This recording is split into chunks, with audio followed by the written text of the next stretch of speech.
5 तत्व क्षिति जल पावक गगन समीरा, ठीक है। एक धरती हो जाती है, उसके बाद जल तत्व हो गया, उसके बाद अग्नि तत्व के बाद जो है वायु तत्व के बाद आकाश तत्व, ठीक है। तो हर उंगलियों में अपने अपने एलिमेंट्स होते हैं। तो उंगलियों के नाम सभी को पता है।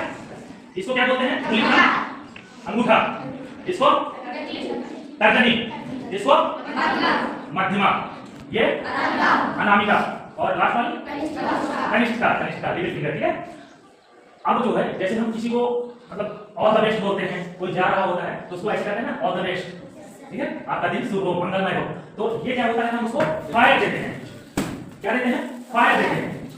तो ये एलिमेंट कौन सा डिफाइन करता है? फायर का। ये कौन सा तत्व हो गया? फायर मतलब आग, ठीक है। उसके बगल में जो है आग को जलने के लिए कौन से तत्व की जरूरत होती है? वायु। अगर आग को नहीं मिलती है तो वो आग नहीं जल सकती, पता है ना सभी को। अगर आग में एक जो है मोमबत्ती को जलाकर उसमें आप गिलास से ढक दोगे तो जब तक वायु उसके अंदर रहेगी तभी तक जलेगी। अगर वायु नहीं मिलेगी तो नहीं जलेगी। तो उस फायर के बगल में एयर, हवा, ठीक है। और हमारी सबसे ऊंची उंगली कौन सी है?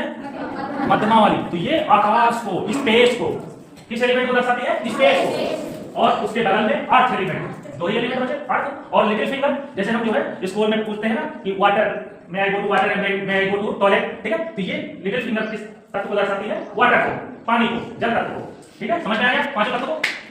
तो और इसी प्रकार हमारे पास स्पाइन की, जब हमने बात की कि स्पाइन क्यों सीधी रखनी चाहिए, हमारे पास 72,000 से ज्यादा नाड़ी होती है, सूक्ष्म जो है एनर्जी पॉइंट होते हैं। लेकिन उसमें से भी मुख्य जो 7 तत्व है, 7 चक्र है, ठीक है, जहां पर एनर्जी स्टोर रहती है हमारे इस समय की और पिछले कई जन्मों की। वो एनर्जी हमारे स्पाइन में जो चक्र होते हैं उसमें स्टोर रहती है। जब ये अस्तित्व बना, ये ब्रह्मांड बना, तब की एनर्जी और अस्तित्व विहीन अस्तित्व तब की भी एनर्जी हमारे पास वो संग्रहित है, वो नॉलेज हमारे पास है। उसमें जब हम ध्यान देते हैं, जब मेडिटेशन करते हैं तो धीरे धीरे वो चीजें उजागर होने लगती हैं। जैसे कोई साधु महात्मा होते हैं ना, वो बैठे बैठे बता देते हैं कि आपके घर में क्या चल रहा है। वो कैसे बता देते हैं? ध्यान से। जब मेडिटेशन करते हैं ना तो वो सूक्ष्म जो है जगत की, सूक्ष्म जगत, ये तो स्थूल जगत हो गया, 2 जगत है हमारे पास, ये स्थूल जगत है, एक सूक्ष्म जगत है। तो वहां की एनर्जी उनको ज्ञान पता होने लगता है, ठीक है। और हम आज मन के बारे में जानेंगे। मन सभी को पता है मन क्या होता है? मन यानी माइंड। माइंड कहां पर होता है? सिर में। सिर में हमारा ब्रेन होता है, ब्रेन, ठीक है। ब्रेन को हम छू सकते हैं, उसको वेट कर सकते हैं, उसको देख सकते हैं, लेकिन मन को हम ना तो छू सकते हैं, ना तो देख सकते हैं, उसको केवल महसूस कर सकते हैं। क्या कर सकते हैं? महसूस कर सकते हैं, एहसास कर सकते हैं, ठीक है। वो हमारा होता है मन। और मन ही आपका जो दिखाई नहीं देता है, लेकिन वही सबसे ज्यादा पावरफुल है। ये हमको पंखा दिखाई दे रहा है, लेकिन पंखे में जो करंट आती है, जो लाइट में करंट फ्लो होता है, वो करंट तो नहीं दिखाई देता, वो तो अदृश्य है। लेकिन फिर भी बिजली का बिल हम लोग पे करते हैं ना सरकार को।